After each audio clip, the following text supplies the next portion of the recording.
This is a stare for a stare. Gregory Vines. Gregory, we think in theatre format. We normally read 10 pages of screenplay format. And because theatre format works out longer on the page than screenplay, we're going to be reading the 5 pages rather than 10, because if repaginated to fit screenplay format, that's what it would be. So, Act 1, Scene 1, 8:10 p.m., 17 January 1968, United States, Washington, the White House, East Sitting Hall. Fixed on the TV, First Lady, Lady Bird Johnson, stands over her extremely well-organized desk. A framed photograph of Lady Bird's mother, a telephone, open file of notes, and tape recorder with microphone sit on the desk. Mahogany wood and exact silk Code de Soie furnishings are framed by the building's iconic fanlight window. In the middle of the grandeur and unending history, a homely, well-used couch and 2 equally welcoming armchairs take centre stage. Lady Bird is as precise as the room, lacquered helmet hair with just a statement fringe curl. She wears an immaculate blood orange sheath dress with an exact matching jacket. She looks as perfect as when she dressed that morning. A single set of pearls finishes the outfit. On TV, husband President Lyndon B. Johnson is closing his State of the Union speech. Lady Bird's focus intensifies. She forensically checks off Johnson's speech in her notes. Mr. Speaker, members of Congress, and my fellow Americans.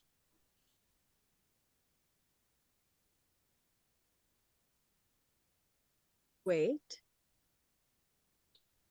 I was thinking as I was walking down the aisle here tonight. Good, good. Accelerate. Pick it up. Shoulders, Lyndon. Chin. That chin, Lyndon. Lady Bird makes notes without her concentration dropping. Johnson continues speaking. Lady Bird then stops writing and prepares herself as if ready to end life's marathon. Pause, tiny self-indulgent moment of reflection done, marathon done. Lady Bird picks up the phone. It's answered immediately. Zephyr, dear, may I have a hot dog with my martini tonight?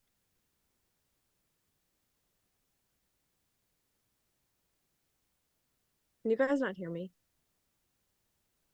See you again.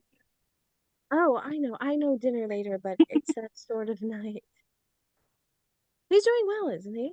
But just stay tuned. You have been warned. And onions and jalapenos, please. All the sauces. Don't be modest. You're a constant, Zephyr. Lady Bird puts the phone down, walks to the TV and turns up the volume. Lady Bird is on the edge of her seat as if poised to shout out in relief to the whole White House. And this, my friends, is the state of our union. Face it, Mr. President. Chin, that chin. Now seeking. Building. Many times. Tested many times this past year, and always equal to the test. Lady Bird eases, her whole body relaxing, opening up. She stands in closer to the TV. Jacket, Lyndon, inside your jacket. Left side, Mr. President, the left side. Thank you. And good night. The end of the speech hits Lady Bird with a punch, a knockout like she's about to drop to her knees. But in response, in that second, her body reacts by stiffening, tightening back up, armor rising, shielded from the whole environment. Oh, Lyndon. Applause for President Johnson push out from the television. Waiting respectfully, Lady Bird protects herself. She stands a little longer and tries to find her thoughts. Irritated by the rising applause for her husband on the TV, Lady Bird walks to the television and snaps it off. She glances at her file on the desk, the work waiting for her, and then she looks out to Washington, its lights, its power, its energy and dominance, hurtling through the window, boundless with no energy. Lady Bird hovers, caged in the room in this house. She takes in the building and once again feels every important decision, conversation, every relationship going on that has gone on before her. Lady Bird hawks back at her open file. Not beating her, she begins to regain her crystal focus.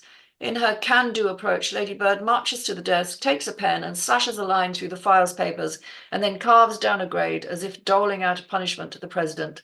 Lady Bird slams the file shut. Scene 2, 8:48 p.m., 17 January 1968. Ladybird works at her desk. She turns on the tape recorder, lifts the microphone, and tests the machine. 1, 2, 3, testing. She was as yellow as mustard, but without the bite. Ladybird rewinds the tape and plays back her recording. She looks onto the photo of her mother. One of your favorite quips, Mother. Ladybird starts to record her diary. My trip to Yale was a bust. That campus seems quite set apart from the world, insulated, encased in gelatin, with the window. Only one issue, Vietnam. It's that feeling of a fascist society where everyone thinks the same thing and does the same thing, and anybody that dares not has to be very brave. A sort of McCarthyism in reverse. There was also a lesson to me. I must not live in the White House, insulating myself. I want to know what it is going on, even if to know is to suffer. Knock at the door. Door opens and Liz Carpenter, Ladybird's press secretary, enters. Liz embodies confidence and aplomb that she as slightly holds back as she approaches Ladybird. Tomorrow's doer's lunch, Liz? What number are we at? Every invitee is coming, aren't they? Every lady in the press? It's late, and I thought... Ladybird glances at her notes. When has the hour ever been a problem? I've got, what, 2 more meetings tonight and dinner with the president and Dr. Kane? I mean, after the State of the Union, the president, as he didn't... Ladybird scans her notes. And we have Ambassador Clark joining us at dinner. I mean, Mrs. Johnson, Mrs. Johnson. Mrs. Johnson translates as trouble. We've known each other over 30 years, Liz Carpenter. Spit it out. I'm trying to spit it out. You need a break. As the president didn't announce he's not running again. Ladybird looks to her papers as if she hasn't heard a word.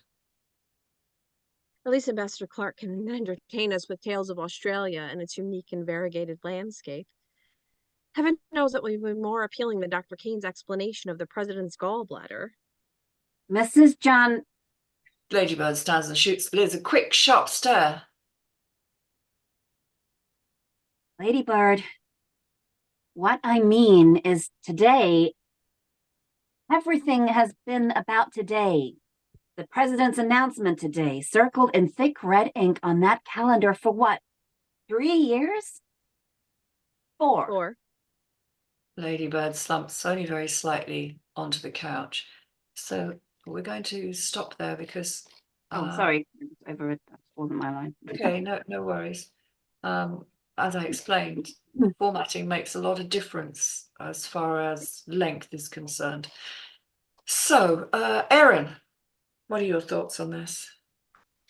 Well, again, I think like the formatting is really important because I don't know if it's a play, then all these descriptions, and if it's a film or a television series, I like some of the descriptions, but I would really tighten those up as much as you can, too, because it is a lot. But it also tells the stories, like the White House almost being its own character within. I definitely am interested to see where it's going. I also was wondering if like 8:10 p.m. 17 January 1968 is supposed to be like super or a card or something, if it is a film or a television series.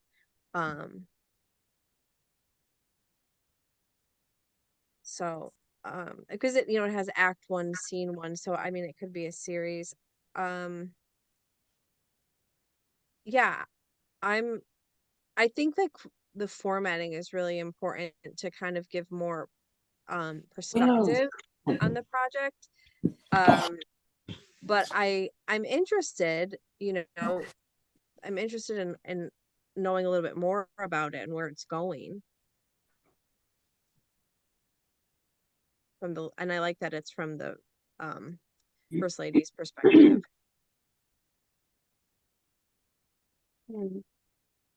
Okay, thank you. Catherine. Yeah, I think it is for stage. It does state center stage when it talks about the furniture, the Yeah. props and what have you.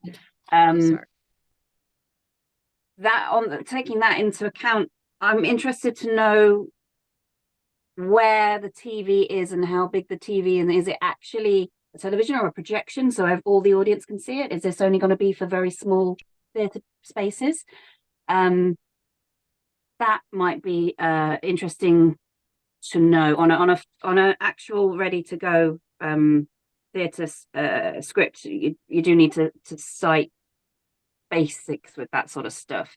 A lot of the time it will be down to the decision of the director stroke production, but that kind of made me that threw me for a minute when I was trying to read it, because it was like, well, how can the TV be there on the stage and still be visible to the rest of the audience? And there was some time frame issues, I think. Like, for instance, unless it was on purpose, there was a big gap between the president stopping his finishing his speech, and then there was quite a sizable gap before there was audience applause.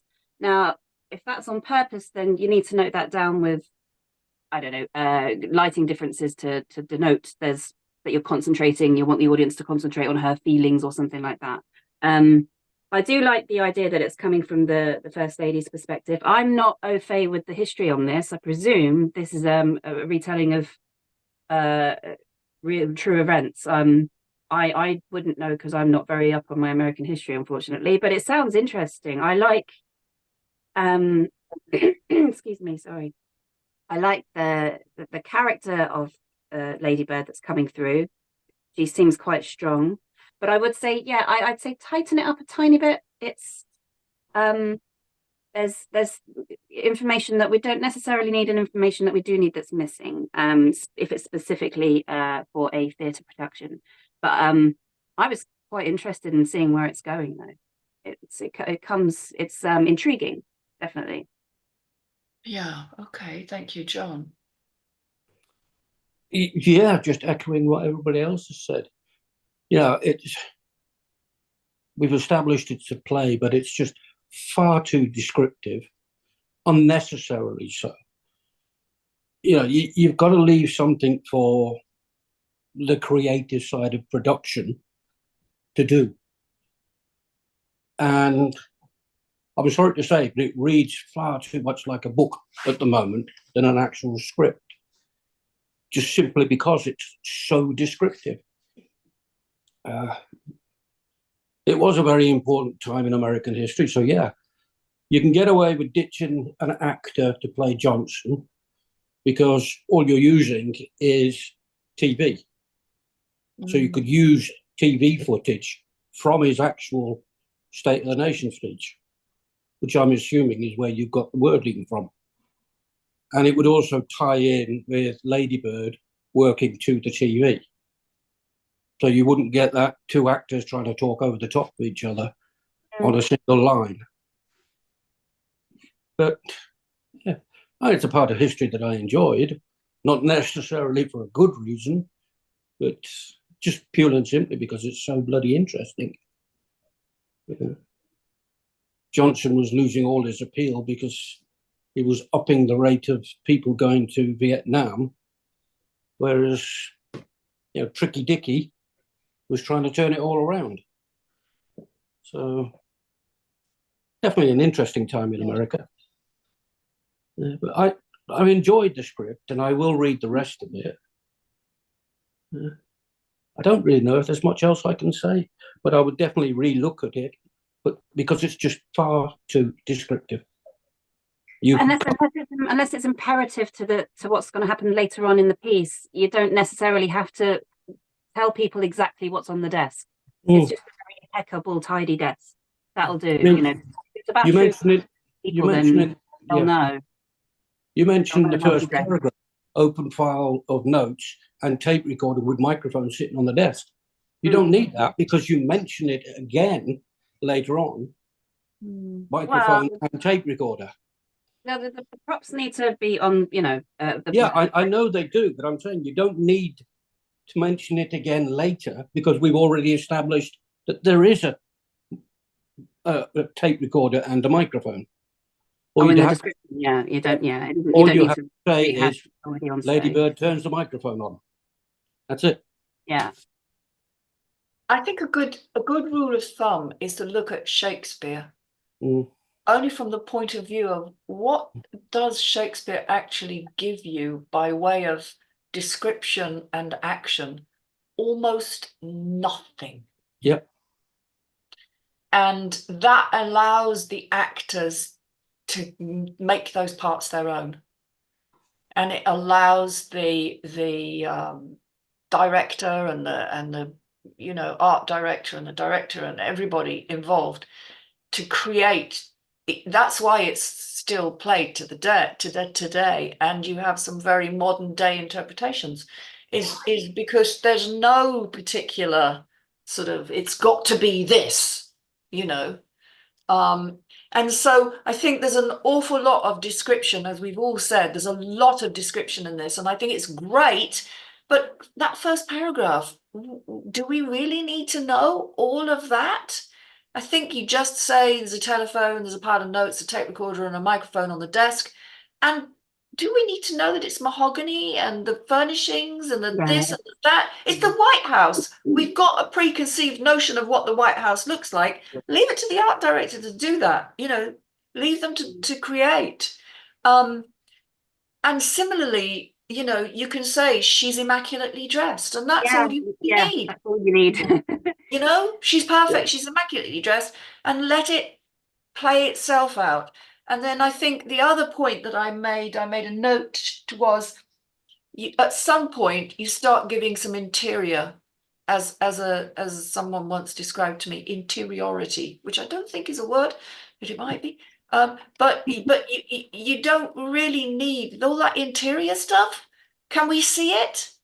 Is it going to help us? Is it going to help the actor? The actor's going to create that character themselves, So I don't think you need all that. Let her act. Let the actors act. You've given a date, January 1968. So there is documented evidence of what the White House looked like then. So your set dresser will have all the information they need because it's documented. So you don't need to do a deeply descriptive insight into what the stage will look like. But yeah, I think it was much more for me. I'm trying to find it now.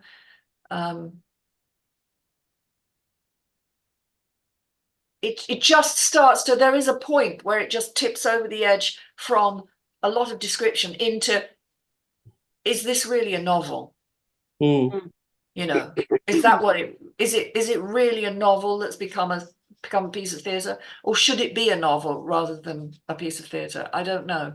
Well, it does read like a book. But it's an interesting subject matter, and everybody wants a peek inside the White House, don't they? Let's face it, we all want to know what's really going on. I'd be interested to see where it goes, especially as a theatre piece, because it's. I'm thinking maybe because of all the description, perhaps it is all set in this one room, and that could be quite interesting. Yeah. Perhaps the TV is turned with its back to the audience, and then you get rid of all the need for loads of media and stuff. You just need a bit of audio playing. It's interesting. I think just calm down a bit on the description, the descriptive ideas.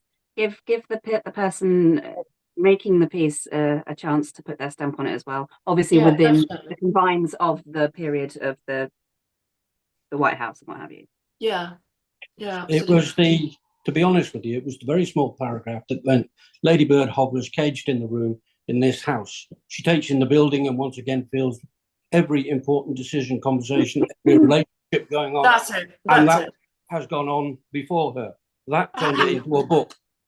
Yes, because how do we know that that's what she's thinking? Exactly. So just let the actor, embody the character and play it out, because it's almost impossible otherwise to Yeah. Yeah, it's kind of like a bit of a mishmash between a stage play and a novel in places. Yeah. Yeah. Yeah. Anyway, thank you Well for done, that. though, and keep Very going. interesting. Yeah. Thank